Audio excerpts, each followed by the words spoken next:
Larry Lee Trimble did 3 tours in Vietnam, first with the 101st Airborne in 1965, second with MACV-SOG, and third tour Larry was training Cambodians. This film is about Larry's military life, especially his time with the Military Assistance Command Vietnam Studies and Observations Group MACV-SOG, which was a highly classified, multi-service United States Special Operations Unit, which conducted covert unconventional warfare operations prior to and during the Vietnam War. Larry was present at FOB-4 on August 23, 1968, and was positioned on Marble Mountain overwatch position next to FOB-4 Da Nang. That night 16 Special Forces men were killed by a large sapper element. Many more would have been lost if not for the courageous action that Larry Trimble displayed. To see the full interview regarding August 23, 1968, please go to my YouTube channel at SpecialOpsGP. It's a little hot out there, so I just got a Tiger beer. It's our favorite beer while we're in Vietnam. It's between maybe a Coors and a Budweiser, but it's very refreshing. Cheers. Yeah, it might look a little ragged because we've been nonstop in. So yeah, we did a lot this trip, and I would like everyone to just watch all of our episodes. Tell us what you think. Give us a like. Share it. We're always trying to make new videos, so any donations would be great. It all goes to me going around the country, interviewing SOG personnel like Larry and so many others that I interview. And yeah, again, thank you for watching, thank you for your support, and these are going to be epic videos.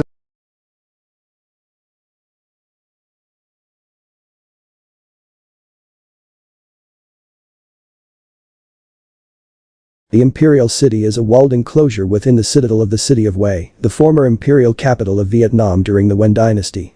It contains the palaces that housed the imperial family, as well as shrines, gardens, and villas for mandarins. Constructed in 1803 under Emperor Jialong as a new capital, it mostly served a ceremonial function during the French colonial period. After the end of the monarchy in 1945, it suffered heavy damage and neglect during the Indochina Wars through the 1980s.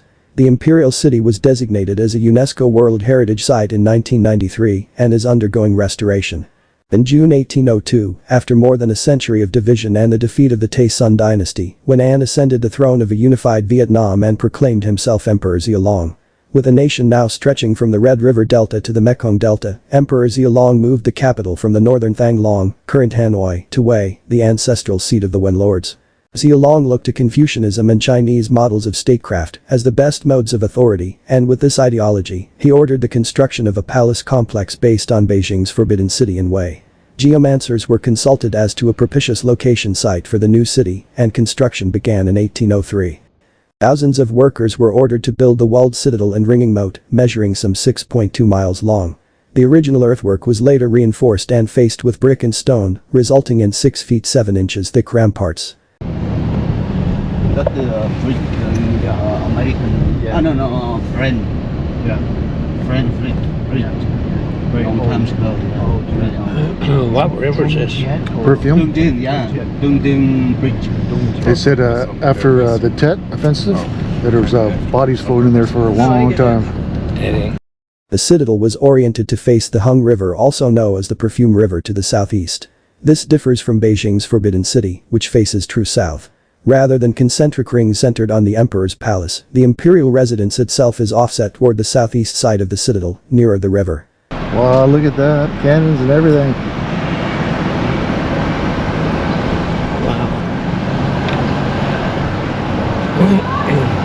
The boat. Oh gosh.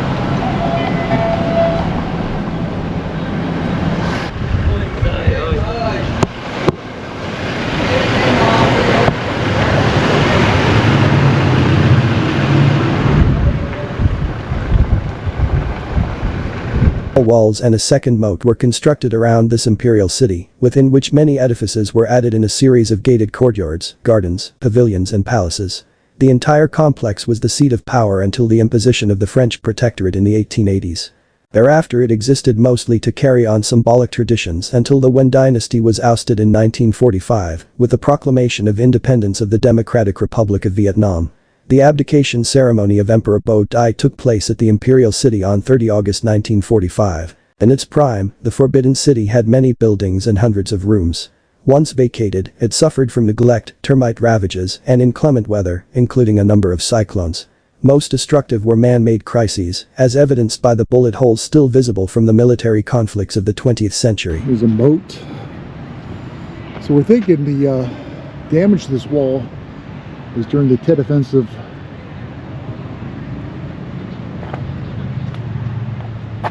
Major losses occurred in 1947 when the Viet Minh seized the citadel in February.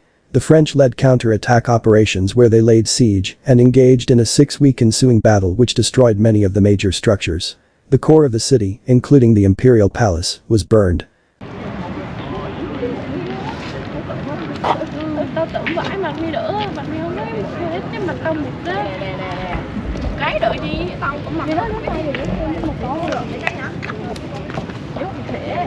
Your railway. Good shot, huh? Yeah. The citadel. Huh?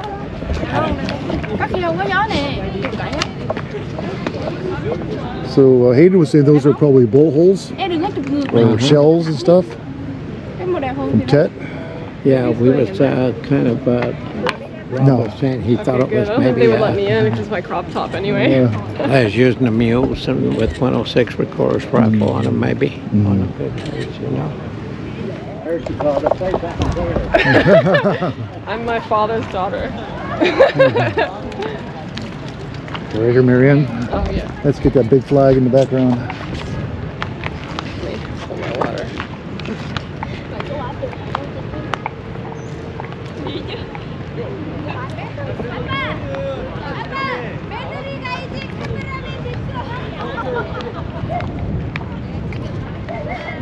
Good job. Let's go touch the wall. The citadel came under fire again in the early morning of January 31, 1968. As part of the Tet Offensive, a division-sized force of the People's Army of Vietnam and Viet Cong soldiers launched a coordinated attack on Hue, seizing most of the city. During the initial phases of the Battle of Hue, due to Hue's religious and cultural status, United States Marines troops were ordered not to bomb or shell the city, for fear of destroying the historic structures, but as casualties mounted in house-to-house fighting, these restrictions were progressively lifted, and the fighting caused substantial damage to the Imperial City. Viet Cong troops occupied some portions of the citadel, while South Vietnamese troops occupied others, and Allied warplanes targeted the anti-aircraft guns that the Communists had mounted on the citadel's outer towers. Out of 160 buildings, only 10 major sites remained after the battle.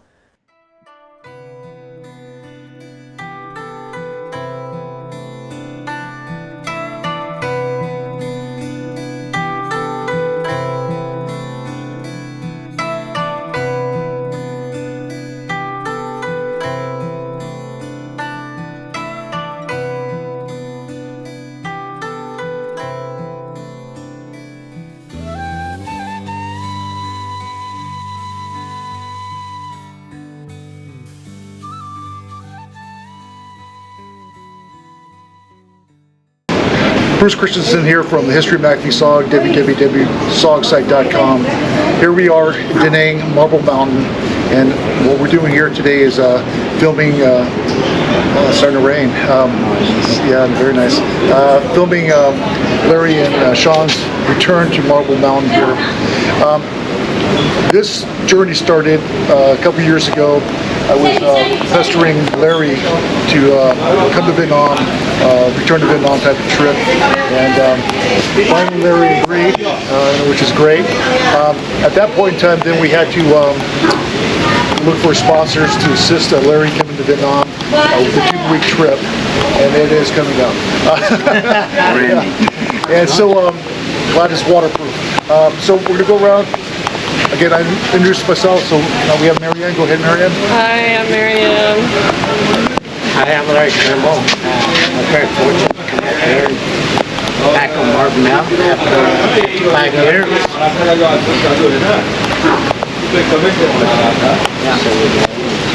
Oh, I am a son of the Idaho. I'm Hayden. I'm one of the programmers or encoders at Savage Game Design. And also Hayden is our main drone photographer here. Does some excellent work. If you want to see some mad flying skills, watch his drones footage. Good. And I'm Rob Graham from Team Savage Game Design, supporting Team Gambler, Team Idaho, Team Rattler, Team Asp. And we're here today, and it's been a really emotional time for us all, and sharing some stories. A lot of brotherly love between you guys, and just really happy to be here. So. Yeah, and again, I want to thank Rob Graham and Savage Games for sponsoring Larry to come to Vietnam, and it's very generous of your company to do this, and you as well. It's a team effort, Bruce. So it's our team to your team. And I'd like to thank all of you for being here. It's great occasion, not only here in Vietnam, but in Vietnam.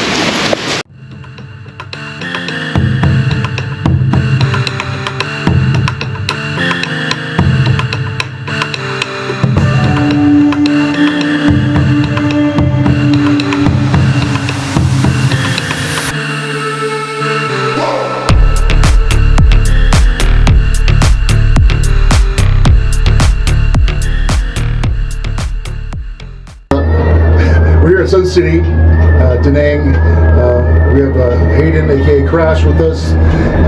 Hayden's been on Team Gambler with us this entire trip in Da Nang. He's been flying our drones footage, a remarkable job. But Hayden's going to talk a little bit about his company. Go ahead, Hayden. So our company's called Wild Peak. We're an apparel brand. We focus primarily on premium t-shirts, hoodies, most things you can think of, outdoors gear. And we're based in New Zealand, but a lot of our gear is sent from America or Germany, depending. And so how can people find your gear? So you can find us on www.wildpeak.com or through our social media, which is Wild Peak. And there'll be links for all our gear through there. And where's it shipped from? Sorry? Where's it shipped out of? So the male gear is shipped from USA and the women t-shirts are shipped from Germany. And what other lines, type of clothing do you sell? We sell wet weather gear, and we're looking at increasing our range fairly soon as conditions allow. Any hats? So, yeah, we've got a lot of headgear and beanies. And how's business? It's growing. Every week it's growing, so it's Sweet. nice to see. Do you have any other companies that you're working with, or do? We try to do our best to support a couple of charities, mostly Blue Dragon, which is based here in Vietnam, which fights against human trafficking and slavery, and the other one we try to help is Trees That Count, which is New Zealand based, which is focused primarily on restoration of native forests. Oh, sweet. Yeah, well, thank you for everything you're doing, Hayden. I really appreciate it. Thank you for the time to talk to the audience. Oh, good, it's a pleasure.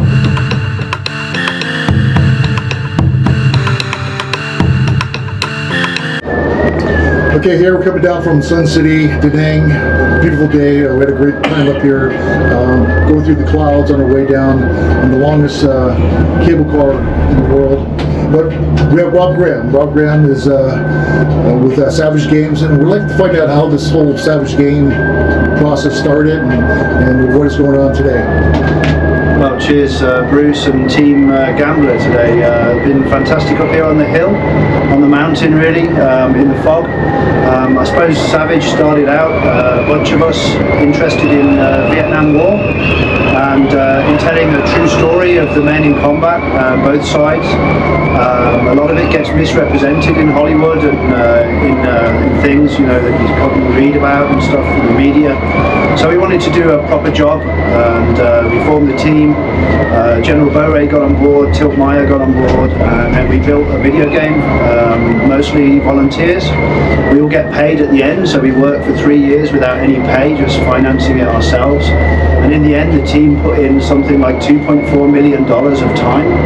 And so far, the game has sold 315,000 copies worldwide. made about $6 million. We're almost in profit because obviously our retailer and distributor get a fair chunk of the profit themselves. Just the way the game industry works. We've got big plans for our next title, and we're hoping to make like 100 million in sales worldwide, and we'll end up in a lot of profit. And we put profit back into the Special Operations Association. Just got to clear my ears. Good, I can hear again. I had my ears cleaned in Da Nang yesterday with Clash. Vietnamese ear cleaning is really good. So yeah, we have a long-term mission. We want to work on a SOG graphic novels, a SOG TV show, SOG documentary, mostly complete at the moment. It should be complete this year. And then we have interest in setting up an online virtual museum using a lot of our 3D models and the documentary content that we've been recording. Special Operations Association allows us to record at the reunion every year. So far we've recorded about 40 hours of interviews with some really amazing guys who did quite amazing things. Aviators, A1, Skyraider pilots, Huey pilots, crew chiefs, Cobra pilots, and of course SOG Recon guys, Hatchet Force guys, Mike Force guys, and so a real treasure trove of history. We want to bring all that out and help change the way the war is viewed. And being able to be here with Xuan Vu here today, you know, who was with Recon Team Idaho, he was working on the same team as my boss, Ken Boe. I call him boss, you know, because I own the studio, but he owns me. Well, we're a one-team mission, one team. The whole team here today, my team back at home, and all the teams who play the game together and play as MACV-SOG guys doing recon together. There's nothing in the world that beats being in a kick-ass team. It's not about the person that you are, it's all about the team, and that's basically our motto. So it's been really wonderful to be here with the team this week, and I'm really grateful for the opportunity from Bruce especially, and for Larry for inviting me. Thank you. Appreciate it.